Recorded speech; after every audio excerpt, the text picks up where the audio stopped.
I am Dr. Sangeeta Ahivade, Head Department of Microbiology, Mahatma Phule Mahavidyalaya, Pimpri. Now we will be discussing the topic for SYBSc class and paper, genetics paper, bacterial genetics, and topic name is DNA replication in prokaryotes. Prokaryotes, nothing but bacteria, as we all of you know.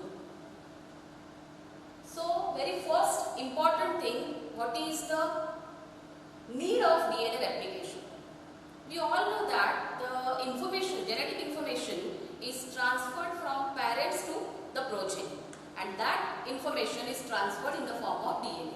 Parent cell, when wants to transfer genetic information to progeny cell, its DNA, it should be doubled. Its DNA should be replicated. So one more copy of DNA should be produced, should be formed, and then only that copy will be transferred or it is given to the progeny cell. That means for the purpose of transfer of genetic information from parent cell to the daughter cell, DNA replication is essential.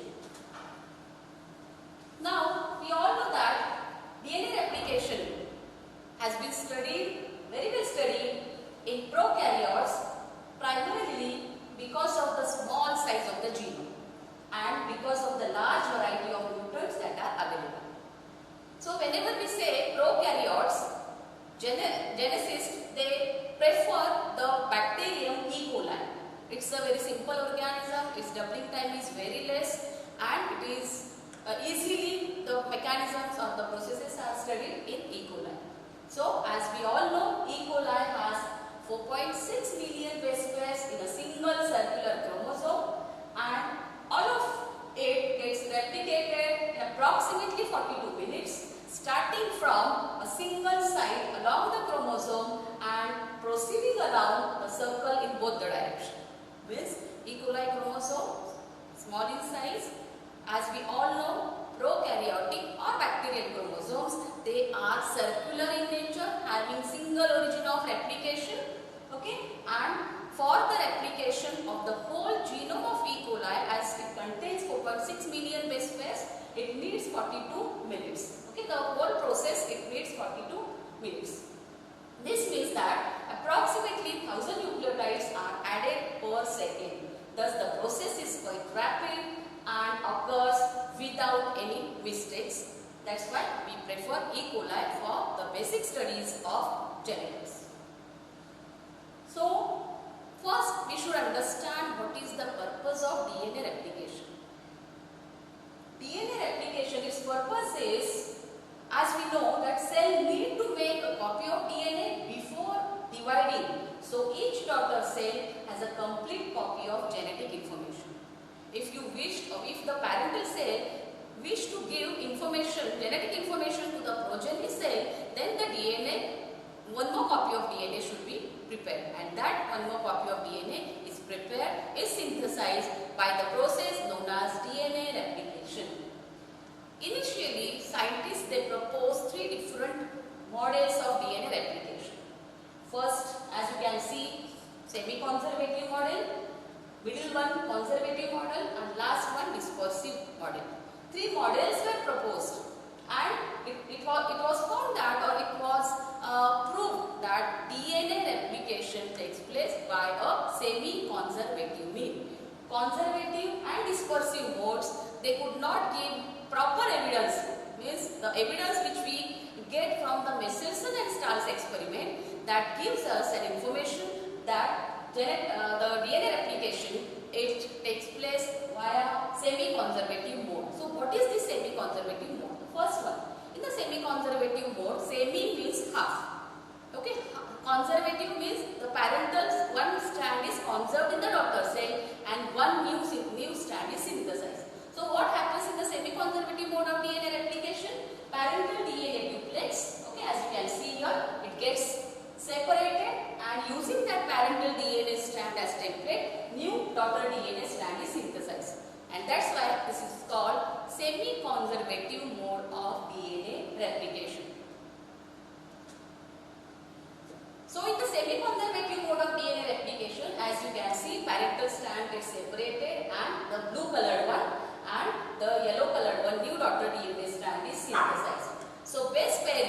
it allows each strand to serve as template for a new strand. This we all know.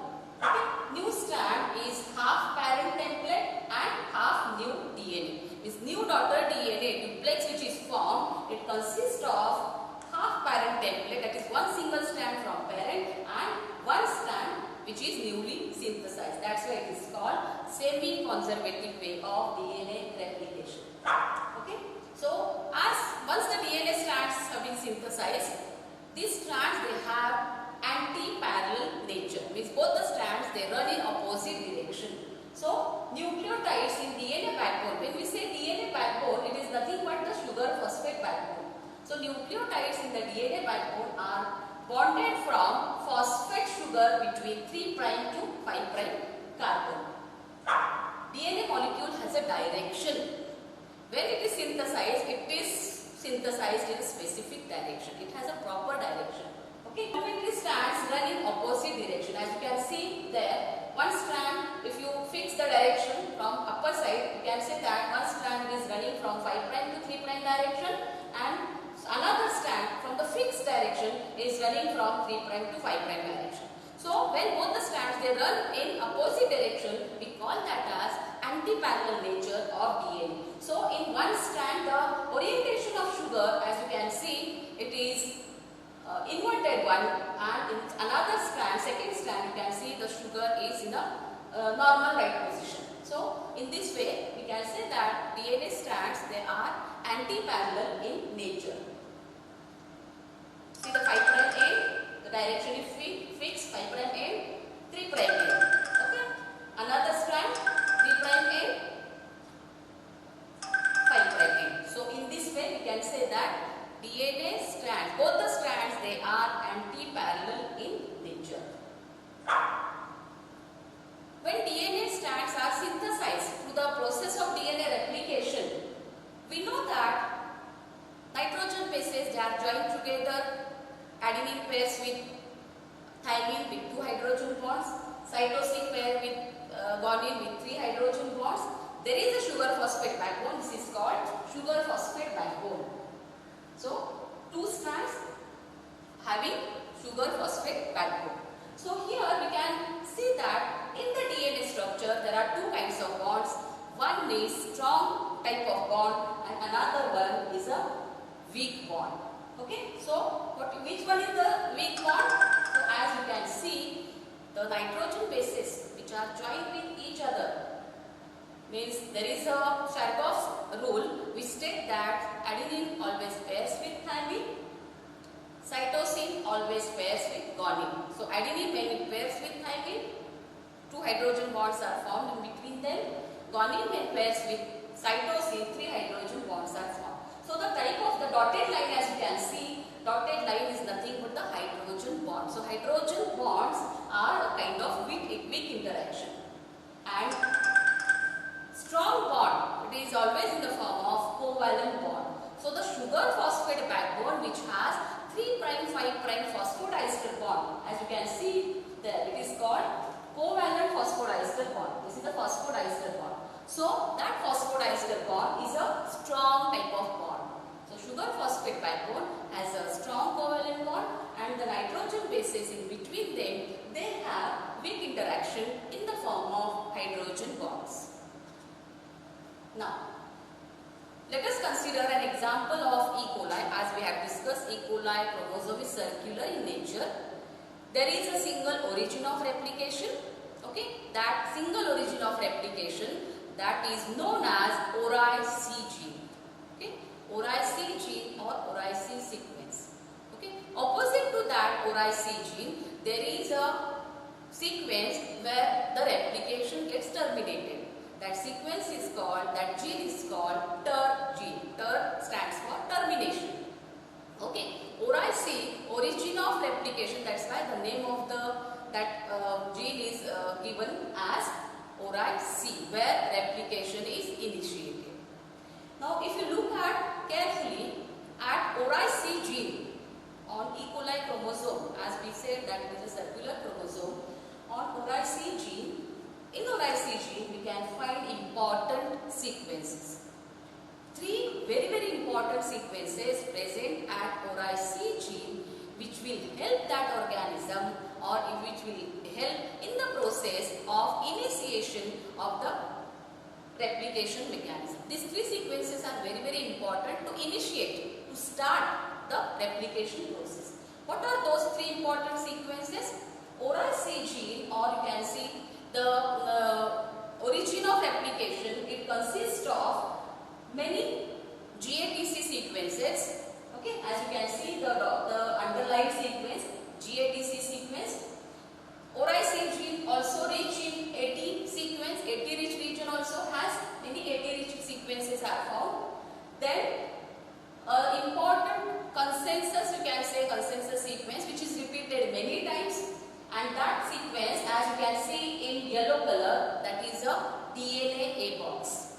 That sequence is labeled as DNA A box. So these three sequences are very, very important to initiate the replication mechanism.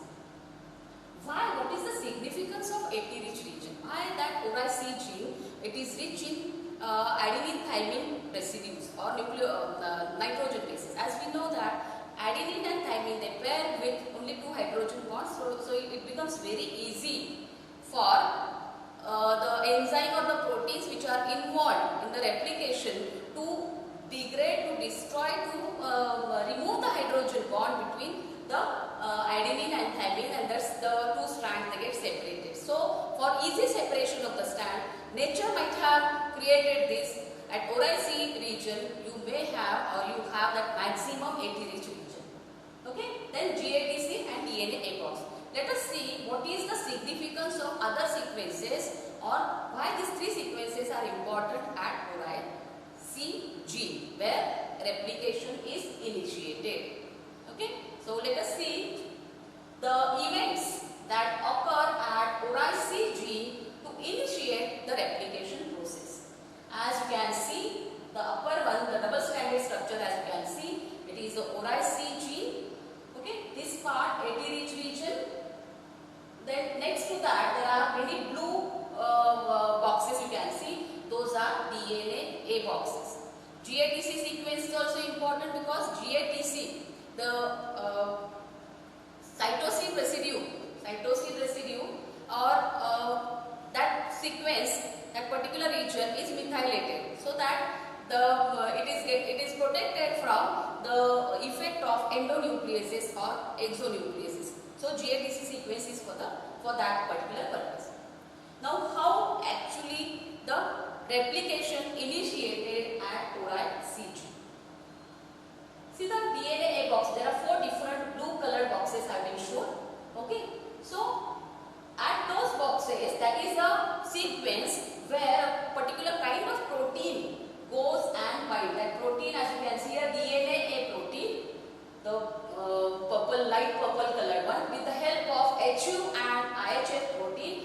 This bunch of protein, it goes and binds at DNA A box at simultaneous binding at all the boxes. So there you get a loop-like structure formation. As you can see there, loop-like structure has been formed. So the binding of this DNA A protein bunch, it needs ATP molecule. So this, in the presence of or after hydrolysis of ATP, this DNA A protein group with the help of HU and IHF, these proteins, that DNA A protein group goes and binds to the DNA A boxes. This is the very first step at ORI-C gene.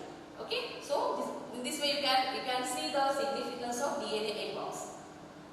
Once this group of or this bunch of DNA A protein goes and binds at DNA A box, the immediate reaction is what?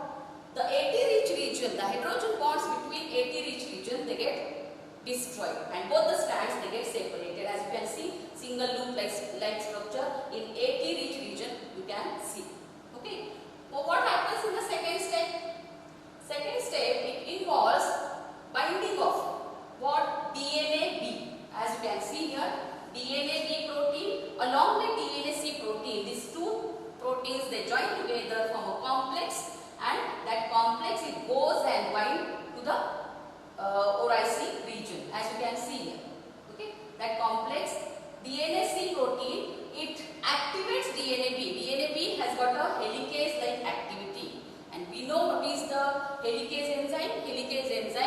destroy hydrogen bonds between the strands. So further removal of the hydrogen bonds between the sequences can be done with the help of DNAP. So to make active the DNAP, DNA-C protein, it gets complex with DNAP first. It makes a DNAP active in presence of ATP, and then that DNA-C protein, it leaves the space. It does not have further function, okay, to do. So that DNAP protein goes and binds to the single stranded DNA. As you can see, AT rich region, both the strands they are separated. To both the strands, DNA-B protein, which has got a helicase-like activity, they go and bind. So what is the next step? Once these DNA-B proteins, they are bound to the single stranded region, the movement takes place, and these DNA-B proteins, as they have helicase-like activity, they bring about separation of the strands. Okay. Now, strand separation. See, the DNA has got a very peculiar characteristics. Even though strands have separated with the help of proteins, there is the peculiar property of DNA is that both the strands they get again reunite. Both the strands they can again form hydrogen bonds between them. So to prevent that, what happens? One more group of proteins called SSB protein. SSB. Okay. So these are proteins. What is SSB? Single stranded DNA binding protein. So in presence of ATP, this SSB protein, they go and bind to the single stranded DNA binding protein, and thus they prevent reunion of the separated DNA strand. And fourth protein which is essential is the DNA-G protein.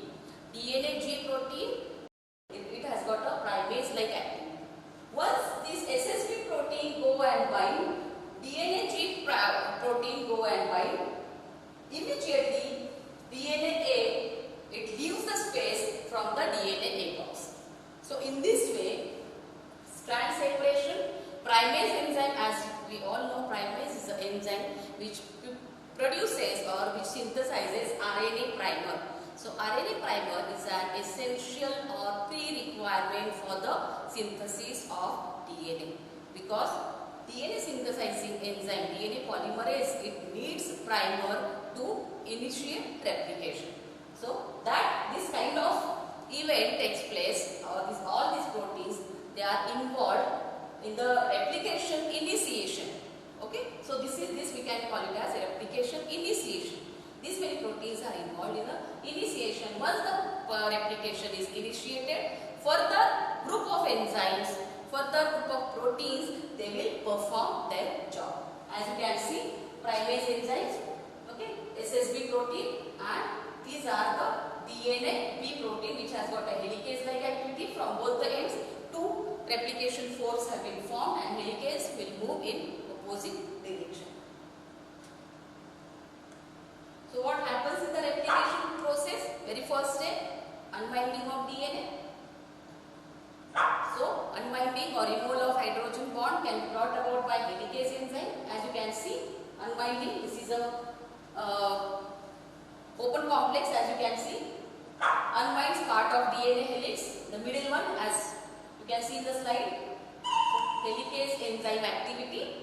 Both the strands, they get separated from each other with the help of helicase enzyme.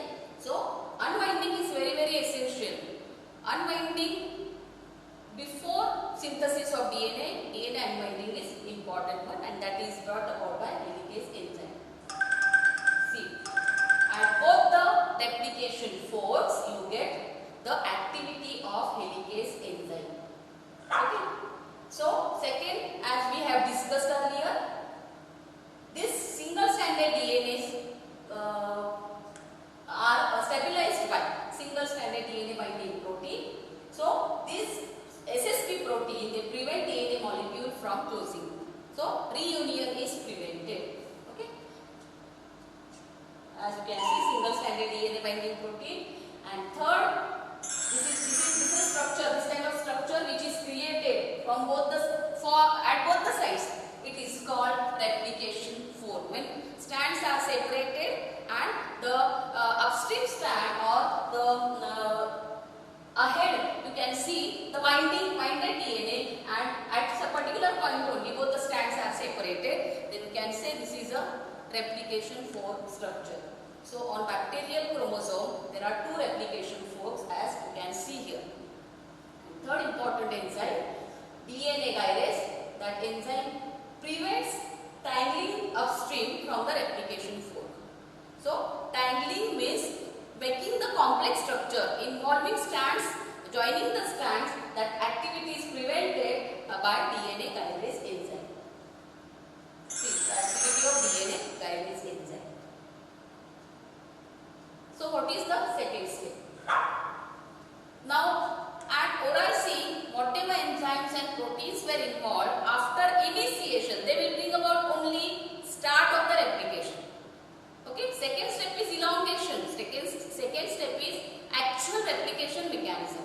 So all those proteins, they are essential, they are required only at the ORIC. They will leave from the that particular point. Now next group of proteins will be involved in the replication.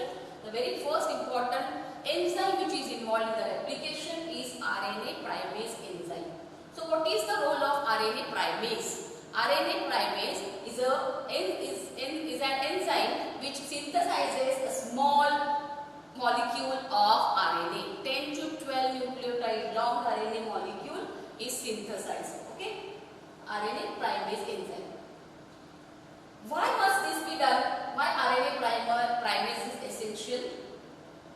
See, there is enzyme which can bring about synthesis of new daughter DNA strand from the parental strand, and this kind of reaction is catalyzed by DNA polymerase. There are three kinds of DNA polymerases found in bacteria: DNA polymerase 1, DNA polymerase 2, DNA polymerase 3.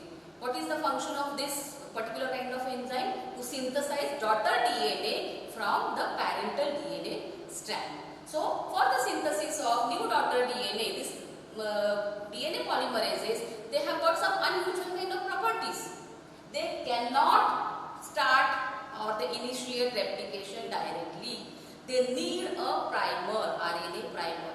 So that primer is what? It is a small 10 to 12 nucleotide long RNA molecule which is synthesized by RNA primase enzyme, and that synthesis direction is what? 5' to 3'.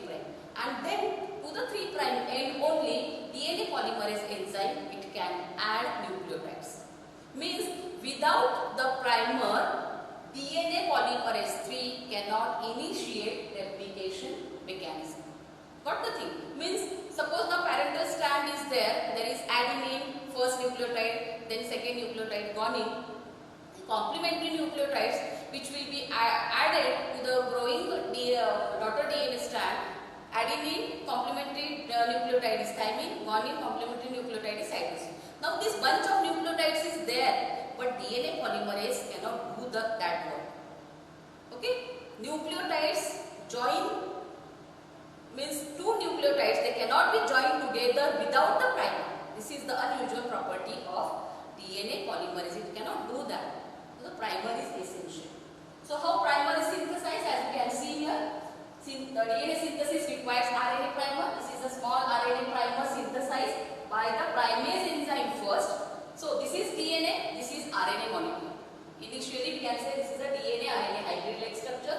Primase enzyme synthesizes RNA primer, and then that primase leaves the space, and then DNA polymerase 3 can add nucleotides at the 3' end. So as we all know, DNA replication takes place in the 5' to 3' direction, but the initial stage is what? Synthesis of primer, which is synthesized by primase enzyme from 5' to 3' direction, and at the 3' end, DNA polymerase 3 enzyme, it adds nucleotide. Okay, so see the synthesis direction, 5' to 3'. So how nucleotides or how DNA strand is synthesized? This is a parental strand, as you can see, parental single strand. Okay, and using this strand as template, new daughter DNA strand is synthesized. So how daughter DNA strand is synthesized? Add new complementary bases. How? See, with the help of enzyme called DNA polymerase 3. See the synthesis. DNA polymerase 3 will add nucleotides complementary to these nucleotides. See, first nucleotide they are complementary nucleotides. Adenine and thymine, they are complementary nucleotides. Here also one is cytosine. So in this way, second strand is synthesized by DNA polymerase 3 enzyme. In this way, actually the new daughter DNA strand is synthesized. Okay. Now when DNA synthesis takes place, when DNA gets replicated, new daughter DNA strands are synthesized.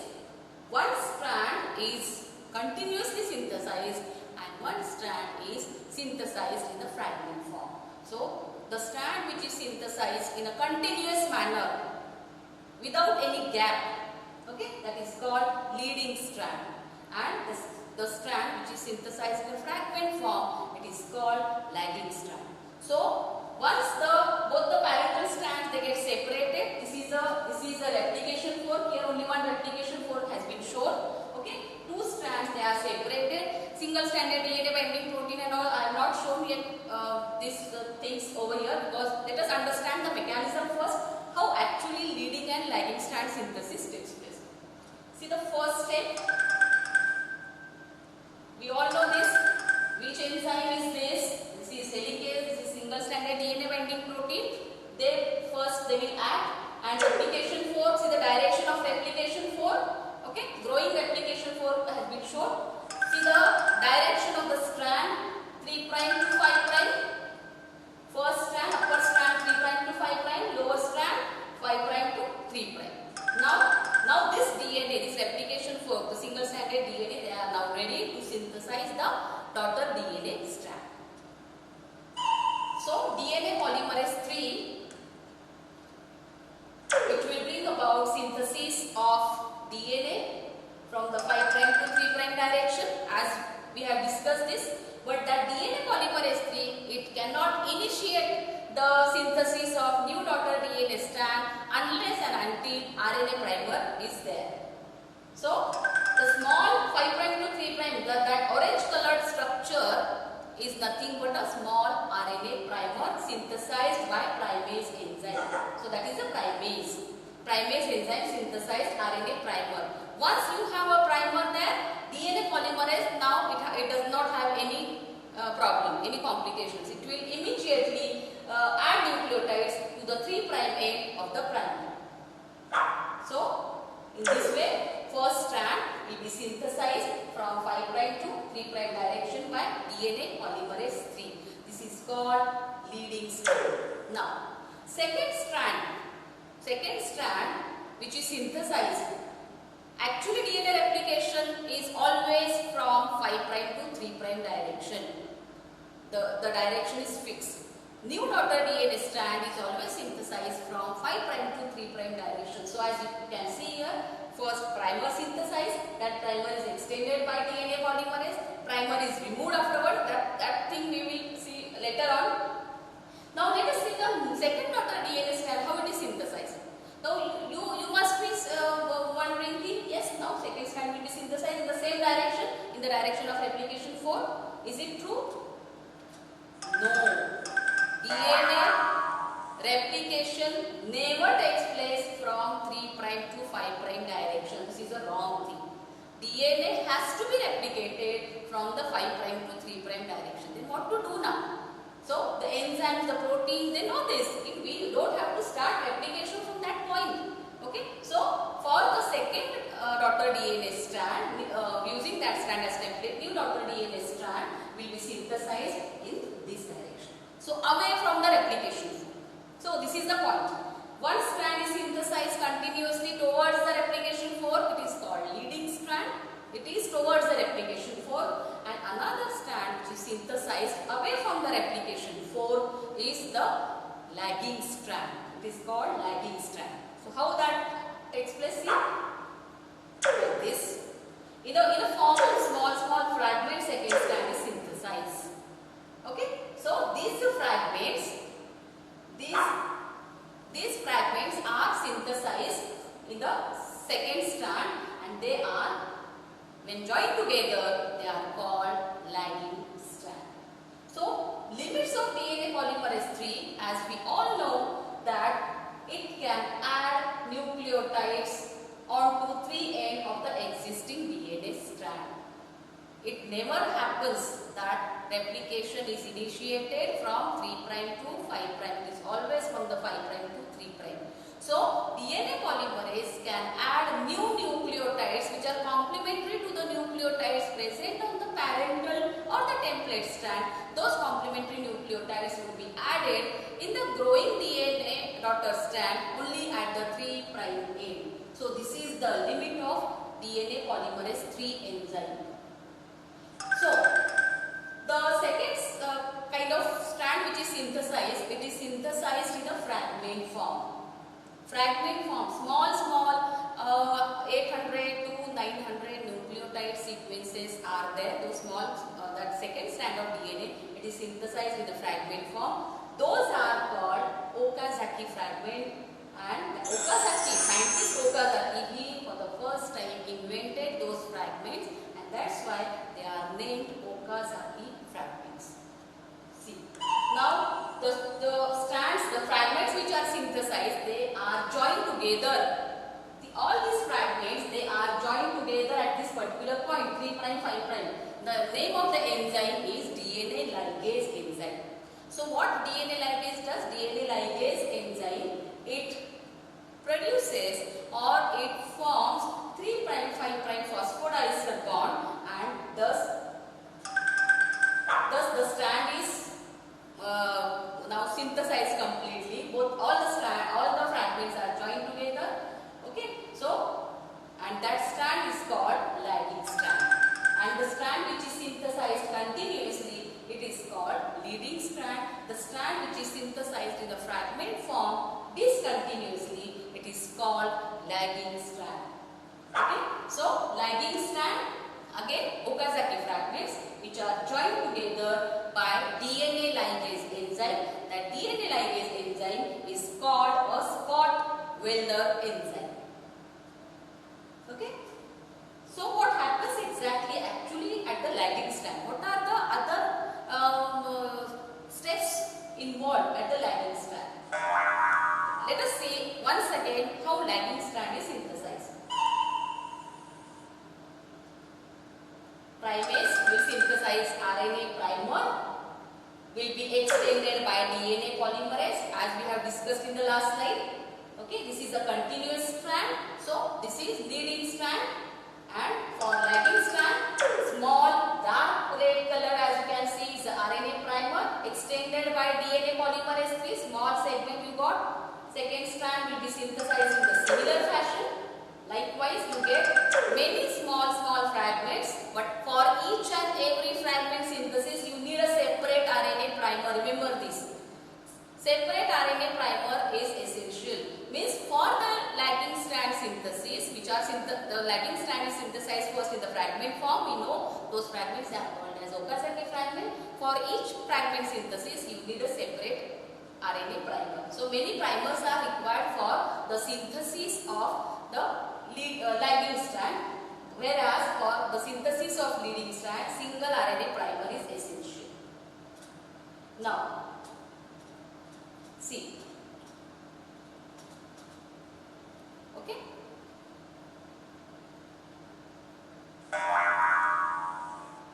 Primase. Again, see the step like this. Okay. In this way, lagging strand will be synthesized. So, RNA primer is added for both the strand synthesis. By primase enzyme, it serves as a starter sequence for DNA polymerase 3. However, short segments called Okazaki fragments are made because it can only go in the 5' to 3' direction. Okay. So, replacing RNA primers with the DNA. Now, we have seen that for each leading as well as lagging strand synthesis, RNA molecules are RNA molecules are there, and we know that RNA molecules are not a part of DNA. They cannot be there because when this DNA will go into the daughter cell, there will be mistake. So those RNA molecules should be replaced. Those should be removed, and that space should be filled with the DNA molecule. So this is, as you can see, DNA ligase we have studied. DNA ligase have joined those fragments. Now the RNA molecules which are there, those should be removed, and that polymerase 1. The red colored one fragments, as you can see, those are the RNA primers. They should be removed from the place and the gap should be filled with DNA again. So the removal of RNA primer is brought about by DNA polymerase 1. As you can see, removed, second primer removed, third primer is also removed. And this is now the lagging strand is now complete with only DNA sequence.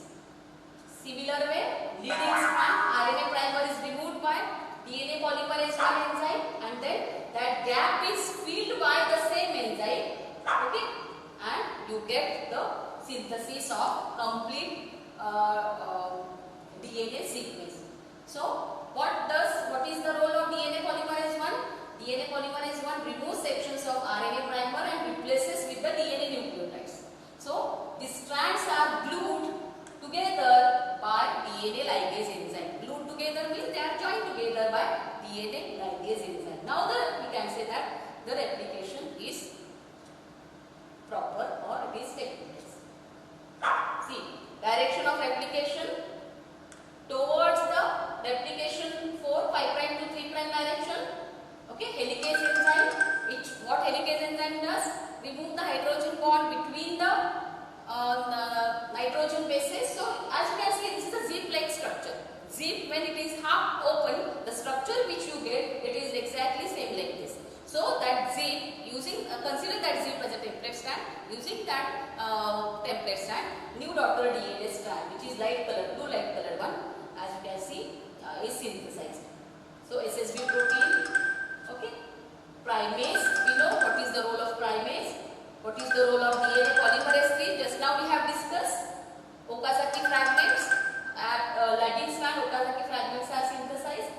Those are joined together by DNA ligase enzyme, and then DNA polymerase 1 will remove the primer and fill the gap.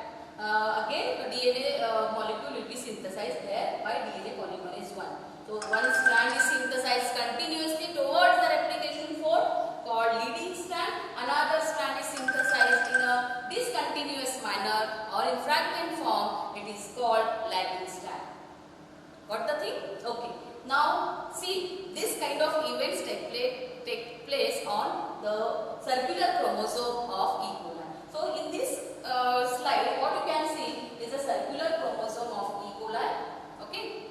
At this particular point, there is a ORIC gene which is called origin of replication. Exactly opposite to that sequence, there is one more sequence where replication is stopped. Replication is terminated. Okay. So ORIC is the origin of replication where replication is initiated, and exactly at opposite side to that ORIC, there is a gene called TER gene. What is TER gene? TER gene is a termination gene where replication has to be stopped. So as you can see here, replication is initiated at ORIC point. Both the parental strands, they get separated from each other. You can see dark violet colored strand as the parental strand. Using those parental strand, you get light blue colored daughter DNA strand is synthesized, and as bacterial or E. coli DNA is circular in nature, two replication forks have been formed. The progression of replication forks will lead to the synthesis of new daughter DNA strand. As you can see in the next figure, replication fork has been progressed, new daughter DNA strand has been synthesized, and one stage you get where both two double-stranded circular DNA molecules have been synthesized, but they are joined together at a particular point.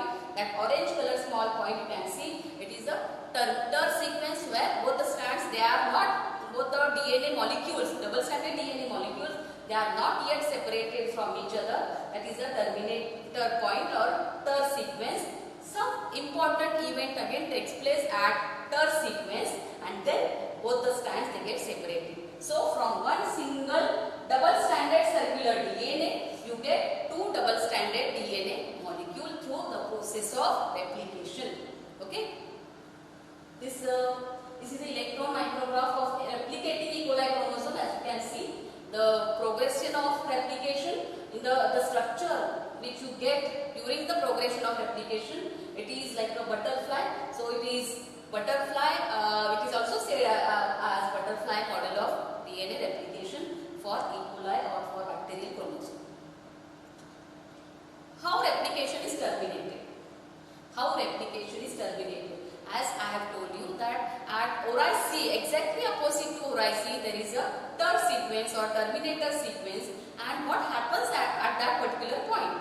Ter sequence is meant for binding of a specific kind of protein called TUS protein. Okay? Ter binding protein means ter sequence. TUS binding protein means ter sequence. So as you can see in the next figure, at this particular ter sequence, okay, many TUS proteins, circular one, yellow colored one, you can see, those go and bind, and when the replication fork, they move from in the opposite direction, they will slide over, they will collapse on this TUS protein, and there they get signal ki now you have to stop the replication. So this kind of event, it takes place at the ter sequence. So in this way, in case of E. coli, replication is initiated, then replication elongation, and this is the termination event. So in summary, we can say replication in prokaryotes starts from a sequence found on the chromosome called origin of replication, the point at which DNA opens up, helicase opens up the DNA double helix, resulting in the formation of replication fork. Single-stranded DNA binding proteins bind to the single-stranded DNA near the replication fork to keep the fork open. Then primase synthesizes an RNA primer to initiate synthesis by DNA polymerase, which can add nucleotides only to the 3' end of the previously synthesized primer strand. Both new DNA strands grow according to their respective 5' to 3' directions. One strand is synthesized continuously in the direction of replication fork or towards the direction of replication fork. This is called leading strand. One strand is synthesized in the direction away from the replication fork in short stretches of DNA known as Okazaki fragments. This strand is known as lagging strand. Once replication is completed, the RNA primers are replaced by DNA nucleotides, and DNA is sealed with DNA ligase, which creates phosphodiester bond between 3' OH end and 5' phosphate group of the other strand. So in this way, the replication in bacteria takes place. Now you should remember the 6 basic rules of replication. Replication has basic 6 rules. What is the first rule? First rule is DNA replication is a semi-conservative process. We have discussed this. DNA replication is a semi-conservative process. Second rule, DNA replication has a direction. Means DNA has to be replicated from 5' to 3' direction. It never takes place, it never synthesizes DNA or the DNA strand from 3' to 5' end. Third rule is replication starts off at unique point on bacterial and viral chromosomes. So there is a fixed point on the chromosome of bacteria as well as viruses where replication is initiated, as we have discussed here. On bacterial, on E. coli chromosome, the point where replication is initiated is known as ORI-C gene. Okay. Fourth rule, replication of both strands proceeds by the addition of nucleotide monomers in the 5' to 3' direction. Again, both the strands are synthesized in the 5' to 3' direction, where the nucleotides are added from towards or at the 3' end. Fifth rule is replication occurs in short discontinuous pulses. In one strand is synthesized in the discontinuous manner, as we have discussed earlier. And sixth rule is replication at the level of short fragments is initiated by the production of short segment of RNA to serve as primer for DNA polymerase. These are the 6 basic rules for DNA replication. We have discussed these are the enzymes and proteins involved in the DNA replication. So the name of the protein or enzyme and the specific function has been mentioned in this slide. We have already discussed all these things. Now there are some critical questions which can come in our mind. Let us answer those questions regarding DNA replication. First question, DNA replication is bidirectional and discontinuous. Explain your understanding of those concepts. How will you explain this? At the origin of replication, two replication forks are formed, as we have discussed this, that are extended in two directions.